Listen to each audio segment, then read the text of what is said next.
अजीज दोस्तों, बुजुर्गों और भाइयों, इंसान खाए पिए सोए जागे तो उसके जिस्म की ज़रूरियात पूरी होती हैं। लेकिन जब वो अल्लाह का जिक्र करता है, नमाज पढ़ता है, दुआ मांगता है, इस्तिग़फ़ार पढ़ता है, दुरूद व सलाम के गजरे पेश करता है, तो फिर उसकी रूहानी ज़रूरियात पूरी होती हैं। आज जिस ज़माने में हम वक्त गुजार रहे हैं, लोगों की जिस्मानी ज़रूरियात पूरी करने के लिए, ग़िज़ाई ज़रूरियात पूरी करने के लिए बहुत सारे बंदोबस्त किए जा रहे हैं। लेकिन जितना लोग अपनी ज़ाहिरी ज़रूरियात में खुद कफ़ील होते जा रहे हैं, उतना ही ज़्यादा वो रूहानी तौर पर कमज़ोर होते जा रहे हैं। घंटों बैठकर गपशप करने वाले लोगों के लिए थोड़ी देर भी ज़िक्र इलाही करना मुश्किल हो जाता है। लंबी चौड़ी बातें करने वाले, लंबे चौड़े दलाइल देने वाले लोग और समझदार लोग और सियाने लोग इबादत के मामले में सुस्ती करते हैं, अमल के मसले में कमज़ोर हो जाते हैं। तस्बीहात करना, वज़ाइफ पढ़ना, दुरूद व सलाम पढ़ना, कम बोलना, सच्ची बात करना, सब्र से रहना, शुक्र को अपनाना, कनात इख्तियार करना, हसद, बुग़ज़, अदावत से बचना, ये लोगों के लिए मुश्किल हो जाता है। फिर उसका नुकसान ये है कि मुआशरा एक अजीब सी बेसुकूनी और बेकरारी का शिकार है। जेब में बहुत ज़्यादा पैसे रखने वाला, खुश शक्ल नज़र आने वाला, पेट भर के रोटी खाने वाला शख्स भी ढूंढता फिरता है कि आखिर मैं परेशान हूँ क्यों। आप इंसानियत की तारीख पढ़ेंगे तो आपको मालूम होगा कि इंसान ने कभी पत्थर की पूजा की, कभी माज़अल्लाह चाँद सूरज की, दरख्तों की, बुतों की पूजा की। माज़अल्लाह ये गलत डायरेक्शन पे तो चढ़ गया, लेकिन ऐसा नहीं है कि कोई बंदा दुनिया में आया हो और किसी की उसने इबादत ना की हो। इसलिए कि अल्लाह तबारक व तआला ने जिस तरह हमारे जिस्म में खाने की तलब रखी है, पीने की तलब रखी है, सोने की तलब रखी है, इसी तरह अल्लाह ताला ने इबादत के लिए तलब रखी है जिस्म में। ये तो हुआ कि इंसान गुमराह हो गया, गलत रस्तों पे चल निकला, उसने झूठे माबूदों की तरफ माज़अल्लाह तवज्जो कर ली, लेकिन वो किसी न किसी के सामने झुकता रहा, क्योंकि उसके वजूद में तलब थी, शौक था उसे कि वो इबादत करे। अल्लाह तबारक व तआला जब मुसलमान को तौफीक दे और अल्लाह की बारगाह की जानिब वो रुजू करे, तो फिर उसका रवैया ये होना चाहिए कि उसकी तवज्जो हो अल्लाह की जानिब। हमारे यहाँ तस्बीहात पढ़ ली जाती हैं अगर कभी मौका मिले, लेकिन वो ख़ास इन्हिमाक, वो ख़ास शौक, वो ख़ास ज़ौक़ अल्लाह तबारक व तआला की इबादत का। एक होता है नमाज पढ़ना, एक होता है एहतमाम के साथ नमाज पढ़ना, यानी ज़रा वक्त पे उठना, ज़रा सही करके वज़ू करना, ज़रा शौक से मुसल्ला बिछाना। एक होता है तस्बीह पढ़ लेना और एक होता है ज़रा थोड़ा सा ना शौक के साथ अल्लाह को याद करना। आप कभी जो मैंने आय करीमा पढ़ी, इसकी आप शान नज़ूल देखें। नबी करीम सल्लल्लाहु ताला अलैहि वसल्लम के ना कुछ सहाबा अल्लाह की मोहब्बत के शौक में हुजूर की बारगाह में हाजिर हुए और उन्होंने आके अर्ज पता क्या किया,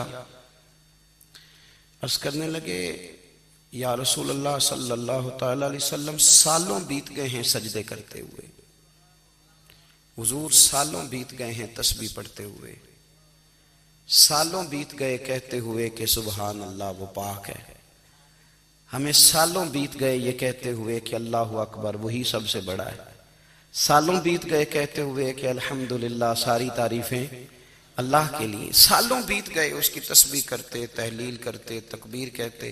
हुजूर अब ना हमारा अपने रब से मिलने को जी चाहता है। कभी यह हकीकत मुंतजिर नजर आ न लिबास मजाज में, लाखों सजदे तड़प रहे हैं मेरी जबीने नियाज में। और इकबाल कहने लगे कि तेरे इश्क की इंतहा चाहता हूं, तू मेरी सादगी देख क्या चाहता हूं। मेरा जरा सा तो दिल है मगर शोख इतना, मैं वही लन तरानी सुना चाहता हूं। मेरा भी दिल करता है कि अल्लाह मैं तुझे कहूं, मैं तुझे देखना चाहता हूं जिस तरह हजरत मूसा कलीम अलैहिस्सलाम ने कहा था, और तू मुझे कहे कि लन तरानी, तू नहीं देख सकता। जरा सा तो दिल है मगर शोख इतना, मैं भी वही लन तरानी सुना चाहता हूं। फिर कहने लगे भरी बज़्म में राज की बात कह दी, बड़ा बेअदब हूं सजा चाहता हूं। देखो सब लोगों के बीच ही मैंने ये कह दिया। मेरे अजीज सिहाबा ना शौक में, कितने सारे लोग हैं आप, कितनी माशाल्लाह बड़ी तादाद में आप आए।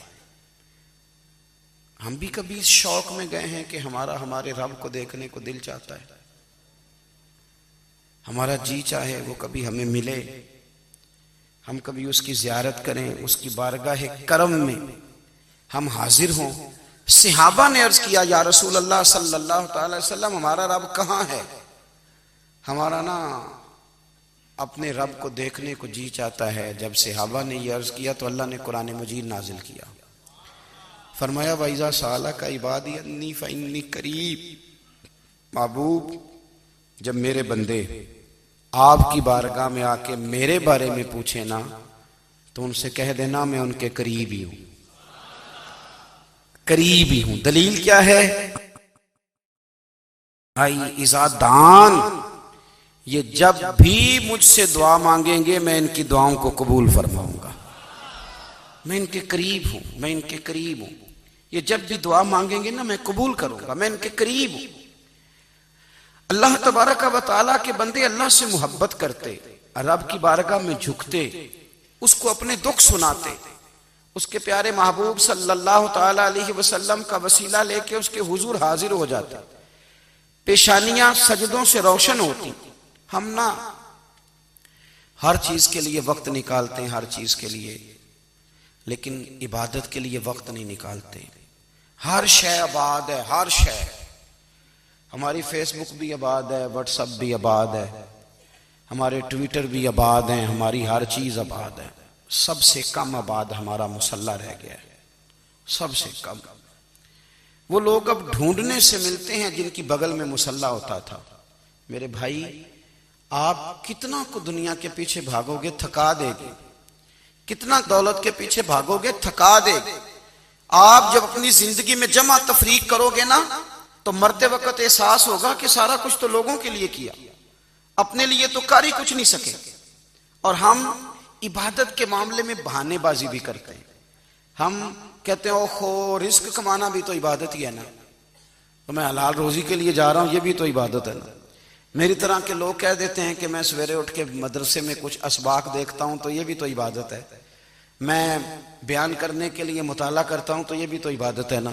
इतने इतने लंबे सफर करके मुल्क में दुनिया में घूमता हूं तो ये भी तो मैं इबादत ही कर रहा हूं। अब स्पेशल नफलों के लिए वक्त किस तरह निकले, स्पेशल करके तस्बीह में कैसे चलाऊं, मैं सारा कुछ हम बहाने बना लेते हैं ना।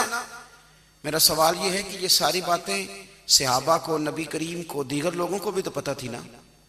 लेकिन आप गौर तो करें, 23 साल हुजूर को वक्त मिला, मुख्तसर वक्त जाहिरन तबलीग करने के लिए। पूरी दुनिया में दीन भी फैलाना है। घर में 11 अज़वाज है, 4 बेटियां हैं, उनकी औलादें, सारे कामकाज भी देखने। लेकिन सैयदा तैयबा ताहिरा हजरत आयशा सिद्दीका रदी अल्लाह ताला अन्हा फरमाती हैं, सारा दिन तबलीग करते, हर गुलाम के दुख सुनते, घर में आते तो अपने घर वालों का ख्याल करते, काम में हमारा हाथ बटाते। कुर्बान जाऊं, कहती है जमाना सारा सो जाता लेकिन आमना के लाल मुसल्ला बिछा लेते। दुनिया सो गई, सारी सब सो गए। जो खुदाम थे, वो जो गुलाम थे, वो सो गए। सही मुस्लिम में लफ्ज मिलेंगे, सैयदा पाक फरमाती हैं, ओ मेरे नबी के गुलामों, मैंने ये रंग भी देखा है कि हुजूर ने इतना खड़े रहे, इतना क़याम किया, इतना क़याम किया कि मुकद्दस पैरों में वरम आ गए। सूज गए पैर, इतने बड़े बड़े। दिल पे हाथ रख के नहीं बता सकता कि मेरे कभी नमाज में पैर सूज गए, कोई नहीं बता सकता। बच्चों की रोटी कमाते थक गए, बात अलग है। हम सैर करने गए तो थक गए, बात अलग है। लेकिन इबादत में ये भी तो मुस्लिम शरीफ है ना, ये भी तो दीन है ना, ये भी तो हुजूर की सुन्नत है, ये भी तो वो चीज है जो करीम की आंखों की ठंडक है। सैयदा फरमाती है पैरों में वरम आ गए और सारी रात ही हुजूर ने नमाज पढ़ी और एक ही आयत बार बार दोहराई। मस्जिद नबी में बिलाल हबशी ने फजर की अजान दे दी और हुजूर अभी मुसल्ले पे थे।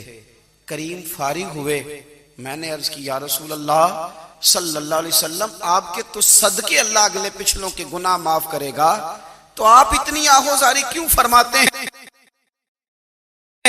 आप तो शफी हैं, आप तो अंबिया के इमाम हैं। तो हुजूर ने फरमाया आयशा तुमने गिनवाया है ना मेरे अल्लाह की मुझ पर कितनी रहमत है। अफला अकूना अब्दन शुकूरा, फरमाया अगर उसने इतनी नेमतें दी हैं तो क्या मैं उसका शुक्रगुजार बंदा ना बनूं?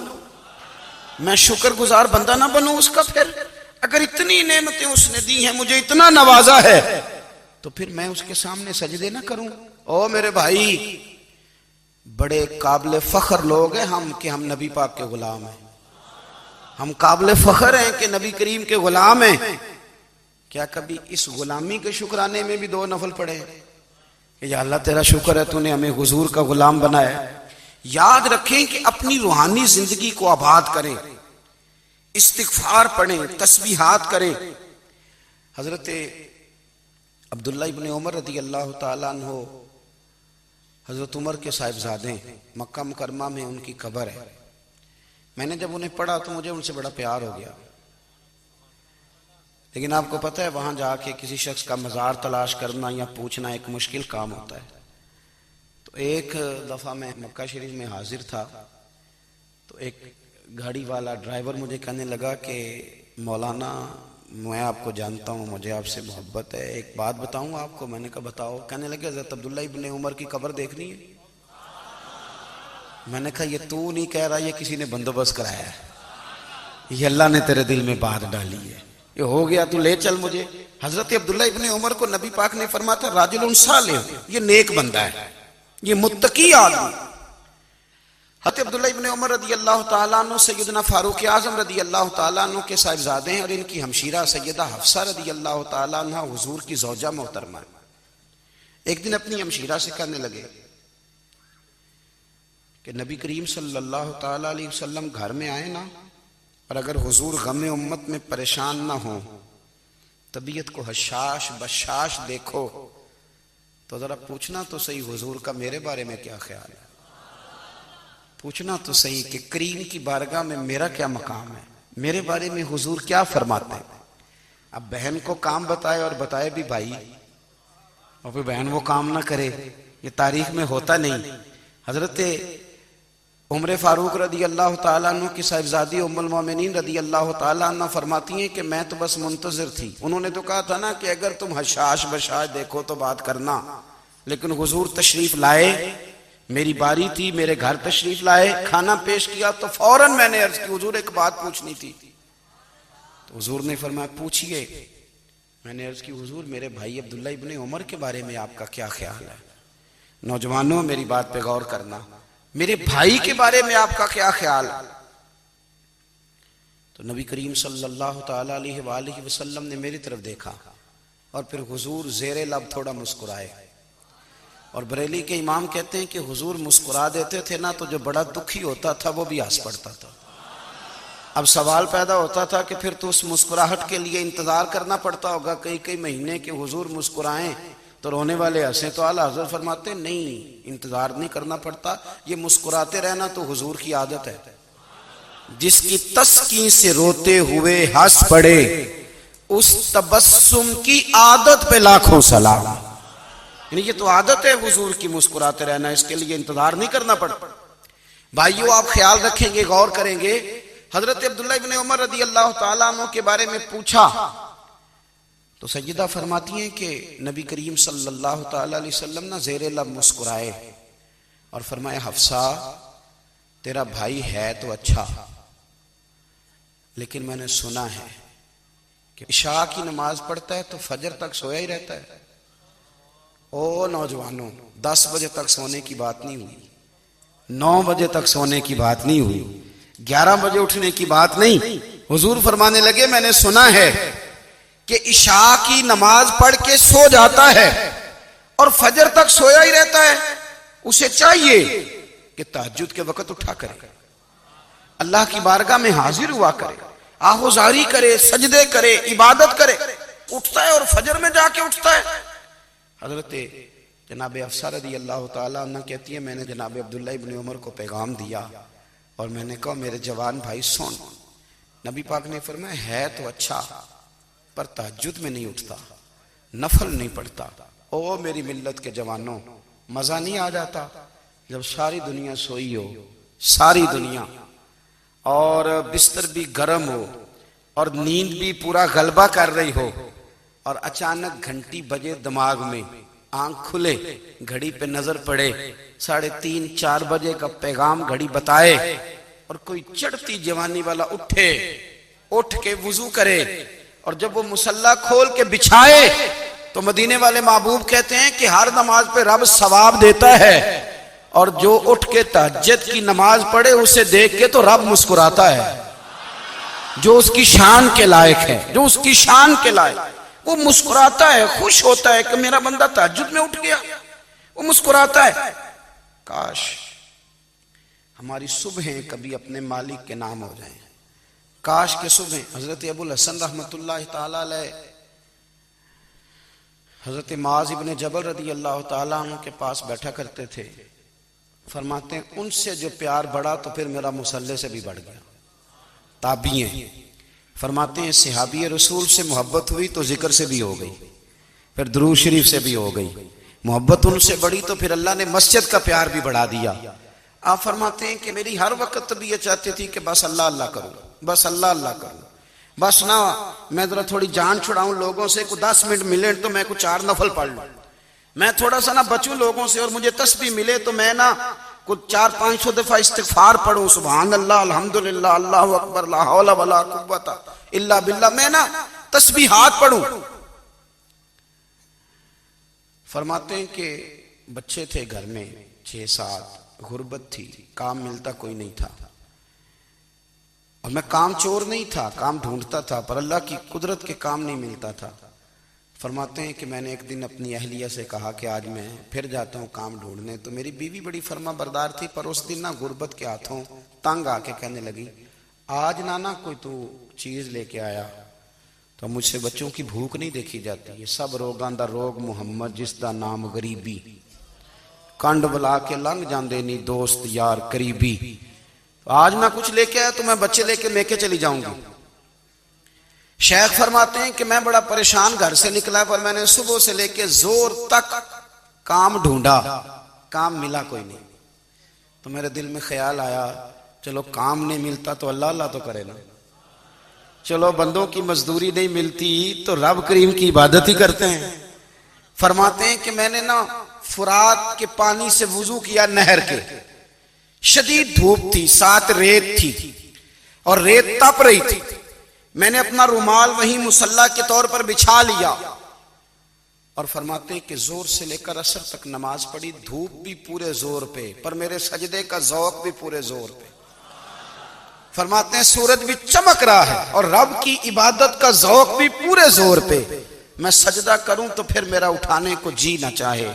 मेरे उस्ताद लिखा करते थे, ये उनका शेर है, वो कहा करते थे मुझे सोज दे, मुझे साज दे और मुझे नीम शब का न्याज दे, दमे सजदा खुद को मैं तोड़ दूं, मुझे ऐसा ज़ौक़े नमाज दे। और मैं तेरी बहार का फूल हूं, मैं खिला भी हूं तो तेरे लिए, मुझे मेरी शाख से तोड़ ले, मुझे अपनी जुल्फ का नाज दे। भाई फरमाते हैं कि असर तक मैंने नफल पढ़े, दिल ढलने लगा, असर की नमाज पढ़ी और मैं वहां से चला। अब मैं जब निकलने लगा तो दिल में ख्याल आया कि छोटी छोटी दीवारें हैं घर की, बगैर कुछ लिए जाऊंगा तो बीवी दूर से देखेगी तो शोर करेगी कि फिर खाली हाथ आ गया है। कहते मैंने अपने उसी रुमाल में जिसपे मैंने नमाज पढ़ी थी ना, रुमाल में की आखिर पंजाबी च साफा कहते हैं उसी में ना मैंने कुछ रेत भर ली कि वो दूर से देखेगी तो समझेगी कुछ लेके आया है, चलो जाके उसे बता दूंगा कि आज फिर मजदूरी नहीं मिली। कहते हैं वो रेत लेकर जब मैं घर में गया तो पहले बीवी दरवाजे पे खड़ी होती थी, पूछती थी खाली हाथ आ गए हो? आज मैंने देखा तो है ही कोई नहीं। फरमाते हैं मैं अंदर दाखिल हुआ, सलाम लिए, कोने में मैंने वो रुमाल रख दिया और मैंने आवाज दी कि भली मानस कहाँ हो? तो वो कहने लगी आप मुंह हाथ धो ले, मैं रोटी लेके आई। मैंने कहा रोटी कहां से आ गई? यहां तो कई दिनों के फाके, तो कई दिनों की गुर्बत है, यहां तो इस घर में तो फकीरी है। फरमाते हैं कि वो रोटी लेके आई और उस वक्त की जो मौजूदा नेमतें थी, समझ ले सलाद अचार हर चीज साथ लाई। मैंने कहा कि बच्चे कहां गए?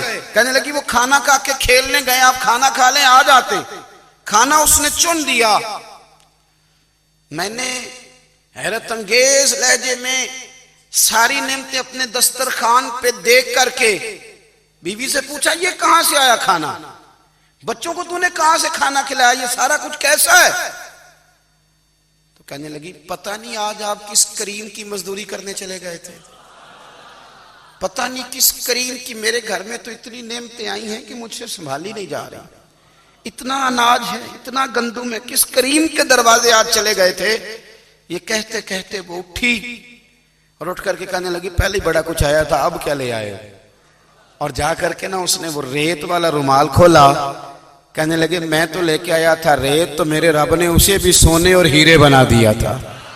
जब आपकी तवज्जो अल्लाह की जानी, मेरे नबी पाक सल्लल्लाहु ताला अलैहि वसल्लम ने फरमाया हर चीज अपने रब से मांग, हर चीज मांग, हर चीज मांग। या रसूलल्लाह क्या कुछ? मेरे महबूब ने फरमाया तेरे घर में नमक भी खत्म हो जाए तो वो भी अपने रब से मांगा कर। तू मांगना, वो तुझे देगा, तो उसकी बारगाह में कशकोले तलब दराज तो करना।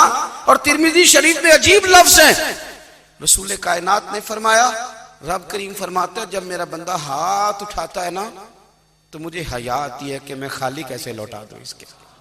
इतने बड़े बादशाह की बारगाह में। ओ भाई, लोगों से इज्जतें तलाश करते हो तो वो क्या तुम्हें इज्जत देंगे? वो तो कल अच्छा कहते हैं परसों बुरा कहने लग जाते हैं।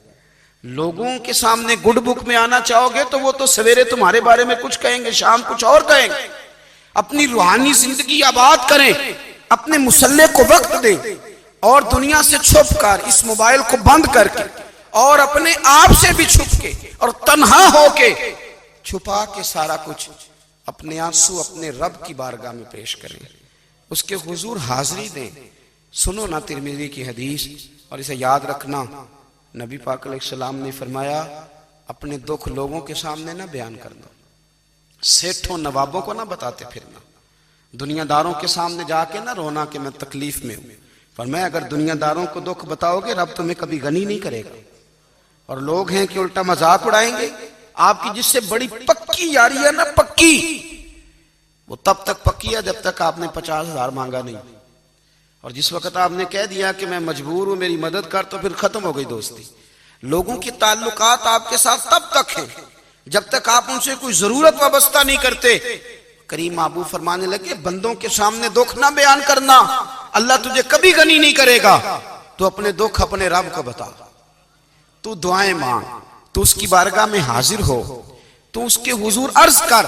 फरमाया अपने दुख अपने रब को बता, वो जल्दी करे या देर से करे तुझे सारी दुनिया से बेनियाज कर देगा, तुझे किसी का मोहताज नहीं रहने देगा। अपने मुसल्ले को, अपनी दुआओं को, एक बुजुर्ग फरमाते मैंने दुआ मांगने का तरीका अपनी बीवी से सीखा। दुआ मांगने का तरीका अपनी, सीखने वाले तो अपने बच्चों से भी सीख लेते हैं, सीखने वाले तो हर एक से सीखते हैं। वो कहते हैं मैंने दुआ मांगने का सलीका अपनी बीवी से सीखा है। हजरत वो किस तरह? फरमाने लगे मेरी बीवी ने ना मुझे कोई काम बताया, कुछ पैसों की जरूरत के लिए कहा, तो मैंने उसे कहा कि भाई अभी मेरे पास नहीं है, कुछ दिनों में आते हैं तो मैं दे दूंगा। औरतों की आदत होती है वो बार बार याद कराती हैं। 2-4 दिनों के बाद फिर उसने कहा हजरत वो मैंने कहा था कुछ पैसे, मैंने उसे कहा कि अभी मेरे पास नहीं है, कुछ दिनों में मिलते हैं तो मैं तुम्हें दे दूंगा। उसने कुछ दिनों के बाद फिर कहा हुजूर वो मैंने कुछ पैसे कहे थे। फरमाते मैंने डांट दिया, मैंने कहा कि क्या तू रोज मुझे शर्मिंदा करती है, कहा ना मेरे पास नहीं है, होंगे तो दे दूंगा, तू रोज याद कराती है। फरमाते हैं उसने पहले तो मेरी डांट को सहा, फिर मेरे सख्त जुमलों ने उसकी आंखों में आंसू पैदा कर दिए, फिर उसने अपने आंचल में अपने उस दुख को समेटा और फिर उसने एक जुमला कहा तो मैं रो पड़ा और मुझे अपने रब से मांगने का तरीका आ गया। मुझे कहने लगी, हजरत जी आपने डांट दिया, मैंने सह लिया, पर आप ही मेरे शौहर हैं, बताएं ना, आपसे न कहूं तो मैं किससे जाके कहूं। फरमाते हैं मैं रो पड़ा और मैं खुल के रोया और मैं तड़प के रोया और फिर मेरी सिसकियां बंद गईं। तो मुझे कहने लगी आपको क्या हुआ? मैंने कहा मुझे भी दुआ मांगनी आ गई है। जब मैं उसे कहूंगा ना अल्लाह तू ही मेरा रब है, मैं तुझसे न कहूं तो मैं किससे जाके कहूं, मैं क्यों किसी बंदे से सवाल करूं, मैं क्यों किसी दुनियादार से कहूं, मैं तेरे बंदों का, नेक बंदों का वसीला लेके, तेरे महबूब की गुलामी लेके तेरी बारगाह में आया, तुझसे ना मांगूं तो किससे मांगूं। समझ आ गई है, जब मैं इस रंग में मांगूंगा तो फिर रब मेरे ऊपर बड़ा ही फजल फरमाएगा, वो मेरे ऊपर बड़ी रहमत करेगा, वो मेरे लिए आसानियां करेगा। अजीज दोस्तों, हम इस तरह करने लग गए हैं कि हमने ना अपने ताल्लुकात पर एतमाद करना शुरू कर दिया है। मेरे ताल्लुकात बहुत है, हमने अपनी दौलत पर एतमाद करना शुरू कर दिया, मेरे पास दौलत बहुत है। हमने अपने इल्म पर, अपनी शोहरत पर एतमाद करना शुरू कर दिया कि मेरे पास फलां चीज बहुत है। याद रखना, जब बेनियाज अपनी सिफ्ते बेनियाजी दिखाता है तो बड़ी बड़ी दौलतों वाले मजबूर नजर आते हैं। भाइयों, जब इंसान का रिश्ता अपने मालिक के साथ होता है फिर तो गम भी कुछ नहीं कहते, परेशानियां भी कुछ नहीं कहती, फिर तो जिंदगी सब्र वाली, फिर तो जिंदगी तवक्कुल वाली, फिर तो जिंदगी भरोसे वाली। फिर इंसान अपने आप को रुसवा नहीं करता, दुनियादारों से उम्मीदें उसकी खत्म हो जाती, उम्मीदें अल्लाह रसूल से लगा लेता, मजबूत हो जाता है, मजबूत, ताकतवर हो जाता है, खुददार हो जाता है, बावकार बाइज्जत हो जाता है। हजरत बहलोल दाना रहमतुल्लाह अलैह बैठे थे तो हारून रशीद हज करके आ रहा था, तो रास्ते में हजरत शेख से मुलाकात हो गई। तो अस्सलामु अलैकुम के बाद कहने लगा, हुजूर कोई हुक्म हो तो बताइएगा। तो हजरत बहलोल दाना फरमाने लगे, तेरा रब कौन है? उसने कहा अल्लाह। तो फरमाया मेरा कौन है? कहा अल्लाह। फरमाने लगे तो बड़ा ही बेवकूफ है, क्या तू ये समझता है कि रब हारून रशीद को तो देगा और बहलोल दाना को भूल जाएगा? तेरा भी वही रब है, मेरा भी वही रब है। उसने अगर तुझे दे के आजमाया है तो हो सकता है मुझे ना दे के आजमा रहा हो। जब उसकी हिकमत के तकाजे होंगे तो अता करेगा और देगा। तू जा अपना काम कर। भाई, अपनी रूहानी जिंदगी, अपनी इबादत, अपने वज़ाइफ, अपने रोजमर्रा के मामलात, अपनी दुआएं, अपना इस्तिग़फ़ार, देखो कोई मुश्किल काम तो नहीं। 2 रुकू हैं सूरह वाक़िया के, अगर रात को पढ़ ली जाए तो। मैं किस तरह ये बात बयान करूं कि तवीज़ बांटना आसान है और वजीफा बताना मुश्किल है। सारा दिन तवीज़ बांटें तो लोग लेने को तैयार हैं, और अगर आप वजीफा बताएं तो कहते हैं तो मुश्किल काम है। ओ खुदा के बंदे, अगर आपका ताल्लुक कुरान पाक के साथ मजबूत हो, कुरान पाक के साथ अगर आपका रिश्ता हो, लोग सिफारिशें ढूंढते हैं ना दुनिया में, कोई ताल्लुक मिल जाए तो मेरा काम हो जाए। दुनिया में इतना मुश्किल मामला है, आखिरत में मुझे बताइएगा कितना मुश्किल मामला होगा। मेरे नबी पाक सल्लल्लाहु तआला अलैहि वसल्लम ने फरमाया, जो लोग सूरह मुल्क पढ़ा करते थे ना, सूरह मुल्क, ये सूरत मुल्क क़यामत में उनकी सिफारिश करेगी और इस तरह करेगी कि कहेगी ए अल्लाह, यहाँ इस बंदे को जन्नत में दाखिल कर दे या मुझे कुरान पाक से अलहदा कर दे। तो रब फरमाएगा जा इसका दामन थाम के इसे जन्नत तक पहुंचाया। आप बात को समझें, जब आपके ताल्लुकात अपने मामलात के साथ मजबूत होंगे, ये नबी करीम ने वादा किया है कि तू सूरत वाक़िया पढ़, तेरे घर में फाका नहीं आएगा। हजरत अब्दुल्लाह इब्न मसूद रदी अल्लाह तआला अन्हु बीमार थे तो हजरत उस्मान गनी रदी अल्लाह तआला अन्हु तीमारदारी के लिए तशरीफ ले गए और जाकर के कहा कि आप बड़े बीमार हैं, आपकी बेटियां ज्यादा हैं, मैं चाहता हूं कि खजाने में से कुछ मदद करूं। तो सैयदना अब्दुल्लाह इब्न मसूद रदी अल्लाह तआला अन्हु उठ के बैठ गए और कहने लगे, अमीरुल मोमिनीन, अल्लाह आपको मेरी तरफ से, मेरी बेटियों की तरफ से बेहतर सिला दे। मेरी बेटियों को किसी खजाने की जरूरत नहीं, मैंने उन्हें खजाना दे दिया है। कहा जनाब आपने कौन सा खजाना दिया है, मैं आपके माली मामलात को जानता हूं। तो फरमाने लगे, अमीरुल मोमिनीन, मेरे नबी करीम ने फरमाया है जो सूरत वाक़या पढ़े उसे कभी फाका नहीं आता। मैंने बेटियों को याद करा दी है, ये खजाना मैंने उन्हें दे दिया है। वो सारे वालिदैन सुने जो बेटियों के लिए परेशान रहते हैं। हजरत अब्दुल्ला इब्ने मसूद नसीहत कर रहे हैं, फरमाने लगे मैंने सूरत वाक़या याद भी करा दी है, पढ़ने की आदत भी डाल दी है। हुजूर ने फरमाया है जो सूरत वाक़या पढ़े उसे फाका नहीं आता। कहने लगे चांद तो अपनी जगह छोड़ सकता है, सूरज गिर सकता है, तारे टूट सकते हैं, पर मदीने वाले रसूल की बात गलत नहीं हो सकती। हुजूर ने फरमाया फाका नहीं आएगा तो इंशाअल्लाह कभी भी नहीं आएगा। करने का काम यह है कि हम अपने मामलात, अपनी इबादत, अपनी दुआएं कभी 10 मिनट आदत हो जाए ना दुआ मांगने की अलहदा से रात को। हुजूर ने फरमाया जो फर्ज नमाज के बाद दुआ मांगे अल्लाह उसकी कबूल कर लेता है। नबी पाक सल्लल्लाहु ताला अलैहि वसल्लम ने फरमाया अल्लाह मुसाफिर की दुआ कबूल फरमाता है। हुजूर ने फरमाया अल्लाह मजलूम की दुआ कबूल फरमाता है। हुजूर ने फरमाया बीमार से दुआ कराओ अल्लाह उसकी दुआ कबूल फरमाता है।